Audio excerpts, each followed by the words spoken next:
नमस्कार दोस्तों, मैं आपका अपने चैनल HVS स्टडीज़ में स्वागत करता हूं। इस वीडियो में आपके लिए रेलवे एनटीपीसी और ग्रुप डी के पेपर को एनालाइज़ किया जा रहा है। यहां पर एनटीपीसी के जो CBT 1 के पेपर हुए थे उनको एनालाइज़ कर रहा हूं।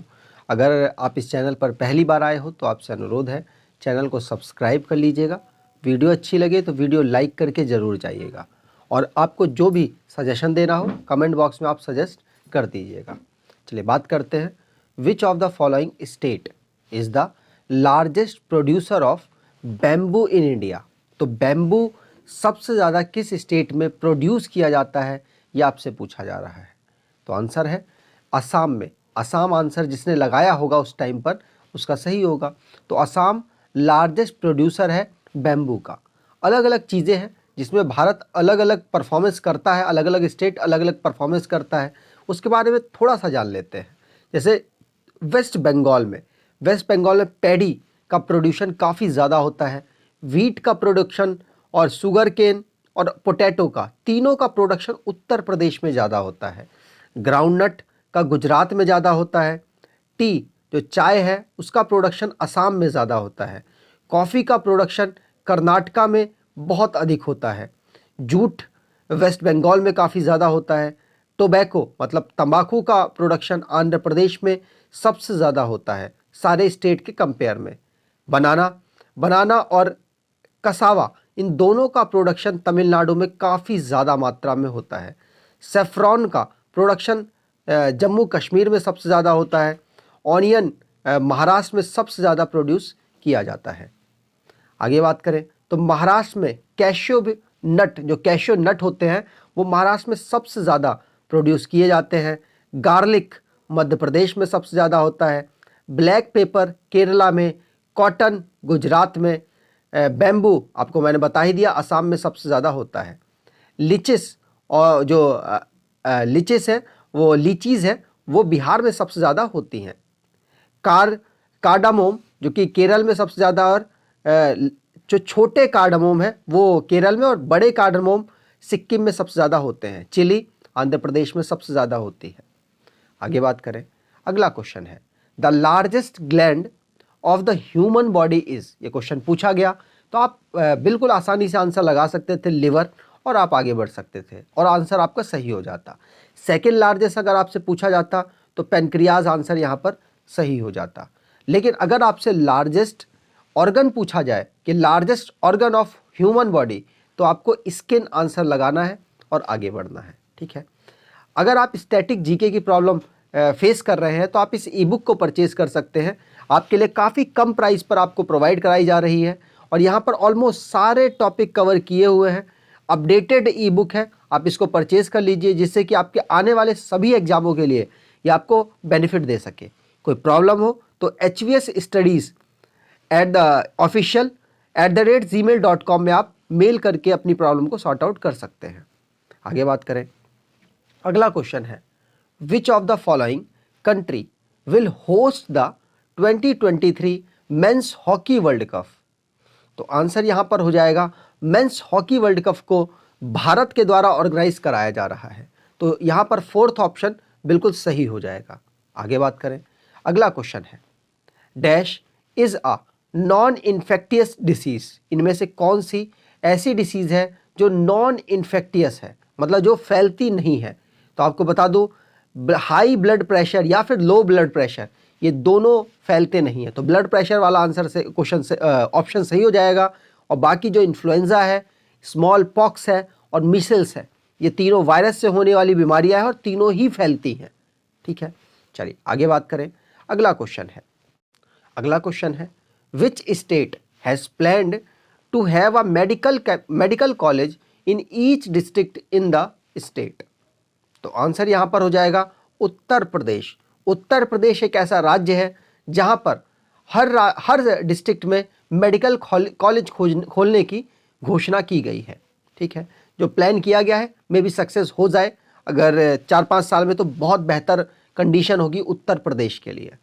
चलिए आगे बात करें, अगला क्वेश्चन है where does glucose break down into pyruvate. तो आपको पता होगा जब आप ऑक्सीजन का ग्रहण करते हैं तो ऑक्सीजन का काम सिर्फ सांस का आदान प्रदान करना नहीं होता, वो खाने को तोड़ती भी है।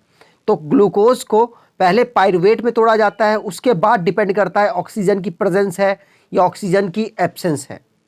तो आगे मैं आपको एक्सप्लेन करता हूं ग्लूकोज पाइरूवेट में कहाँ टूटता है। तो आंसर हो जाएगा साइटोप्लाज्म में ये ब्रेक डाउन किया जाता है, मतलब बी ऑप्शन यहाँ पर सही हो जाएगा। यहाँ पर बात करें तो ग्लूकोज जिसके पास 6 कार्बन होते हैं वो 3 कार्बन में टूट जाता है, जो कि साइटोप्लाज्म में ये पूरी घटना होती है। जब ये पाइरूवेट डिपेंड करता है कि किस में बदलेगा, वो ऑक्सीजन की प्रेजेंस और एब्सेंस में डिपेंड करता है। जब ये पाइरूवेट ऑक्सीजन प्रेजेंट होगा तो ये माइटोकॉन्ड्रिया में ये प्रोसेस होगी और कार्बन डाइऑक्साइड, वाटर और एनर्जी बन जाएगी। उसके बाद अगर ऑक्सीजन का लैक होगा, मतलब ऑक्सीजन एब्सेंस होगी, तो ह्यूमन मसल में ये होता है जहाँ पर लैक्टिक एसिड बन जाएगी और एनर्जी बनेगी।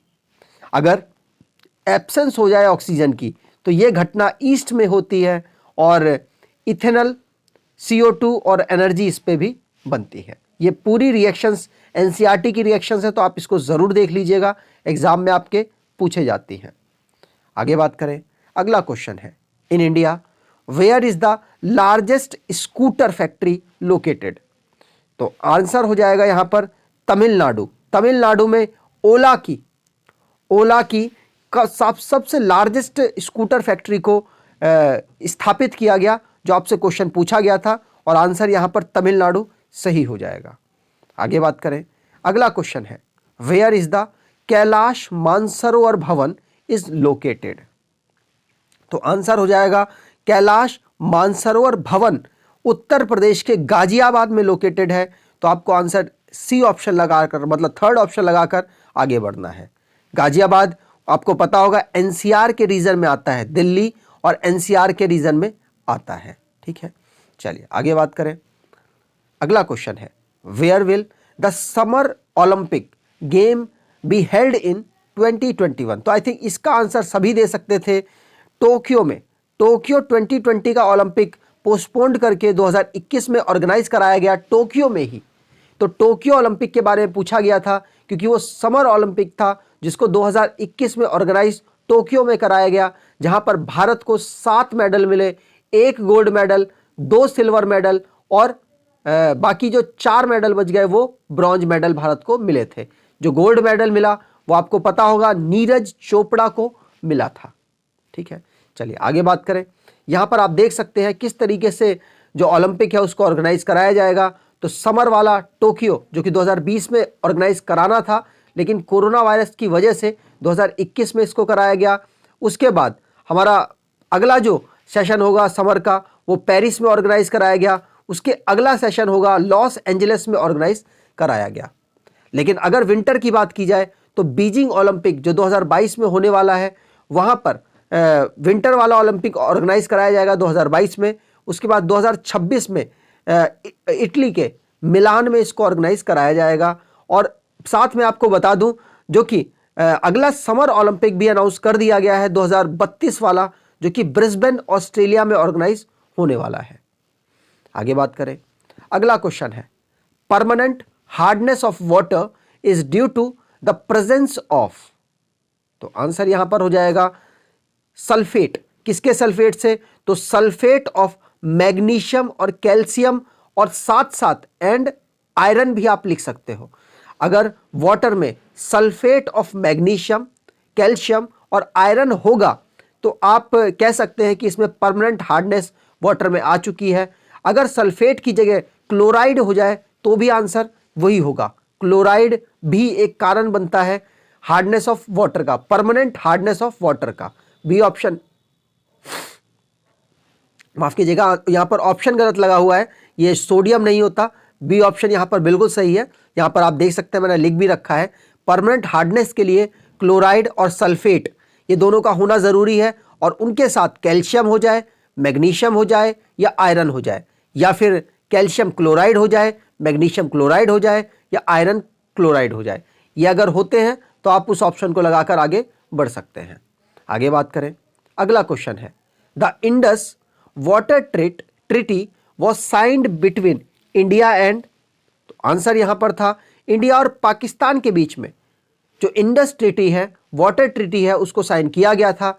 कब किया गया था? 1960 में। 1960 में इस ट्रीटी को साइन किया गया था। ये बात आपको ध्यान रखनी है, ठीक है। चलिए आगे बात करें। अगला क्वेश्चन है, Rabindranath Tagore gave up his knighthood because of. तो अपनी नाइटहुड की जो उपाधि है वो रविंद्रनाथ टैगोर ने किस इवेंट के बाद वापस कर दी थी? तो आपको बता दूं किस घटना के बाद वापस की थी। तो जलियांवाला बाग जो हत्याकांड हुआ था, मैस्क्रेसिस हुआ था, उसके बाद इसको इन्होंने अपनी ये जो उपाधि है इसको वापस कर दिया था। ये घटना 13 अप्रैल 1919 को हुई थी। ये बात आपको ध्यान रखनी है। आगे बात करें। अगला क्वेश्चन है, dash is known as Frontier Gandhi. तो फ्रंटियर गांधी के नाम से किसको जाना जाता है? तो आंसर यहां पर हो जाएगा खान अब्दुल गफ्फार खान को फ्रंटियर गांधी के रूप में जाना जाता है, ठीक है। चलिए आगे बात करते हैं। अगला क्वेश्चन है, how many countries touches the boundary of India. तो इंडिया की बाउंड्री से कितनी कंट्रियां अपनी बाउंड्री को टच करती हैं? तो आंसर यहां पर हो जाएगा भारत से 7 कंट्रियां अपनी बाउंड्री को टच करती हैं और 2 कंट्री ऐसी हैं जो कि वाटर से बाउंड्री को टच कर रही होती है। तो आंसर यहां पर सी ऑप्शन बिल्कुल सही हो जाएगा, ठीक है। चलिए आगे बात करें। और यहां पर मैं आपको दिखा सकता हूं, जैसे पाकिस्तान की बाउंड्री भारत से टच हो रही है और अफगानिस्तान की भी बाउंड्री भारत से टच हो रही है 106 किलोमीटर की, और चाइना की बाउंड्री भी भारत से टच हो रही है। 3 देश हो गए, नेपाल चौथा, भूटान 5वां, छठा म्यांमार और बांग्लादेश 7वां। तो 7 देश हैं जो भारत के साथ अपनी बाउंड्री को टच करते हैं, और साथ साथ 2 देश नीचे श्रीलंका और मालदीव हैं जो कि अपनी बाउंड्री को भारत के साथ वाटर से लिंक करते हैं, ठीक है। चलिए आगे बात करें। अगला क्वेश्चन है, the solar eclipse occurs when. तो सोलर एक्लिप्स कहां पर अकर होता है, किस कंडीशन में अकर होता है? तो आंसर यहां पर हो जाएगा कि जब सन है हमारा एक तरफ और एक मून है और इधर हमारी अर्थ है। सन और अर्थ के बीच में जब मून आ जाता है तो उस कंडीशन में सोलर एक्लिप्स हो जाता है। तो आंसर यहां पर हो जाएगा C option, moon comes between earth and sun. मैंने यहां पर आपको स्ट्रक्चर के थ्रू भी समझाने की कोशिश की है। सोलर एक्लिप्स कब होता है? जब मून बीच में आ जाता है अर्थ और सन के। लूनर एक्लिप्स कब होता है? जब अर्थ मून और सन के बीच में आ जाती है। तो ये कंडीशंस याद रखिएगा, एग्जाम में आपसे पूछा जा सकता है, ठीक है। चलिए आगे बात करें। अगला क्वेश्चन है, the international date line is called. International date line को क्या कहा जाता है? तो आंसर यहां पर हो जाएगा 180 लॉन्गिट्यूड। तो डी ऑप्शन यहां पर बिल्कुल सही हो जाएगा। International date line 180 degree longitude line को कहा जाता है, ठीक है। चलिए, अगर आपको ये वीडियो इंफॉर्मेटिव और अच्छी लगी है तो आपसे अनुरोध है वीडियो को लाइक ज़रूर कर दीजिएगा और एटलीस्ट अपने कुछ दोस्तों तक वीडियो को ज़रूर शेयर कीजिएगा, और चैनल पर पहली बार आए हैं तो चैनल को सब्सक्राइब ज़रूर कर लीजिएगा। धन्यवाद।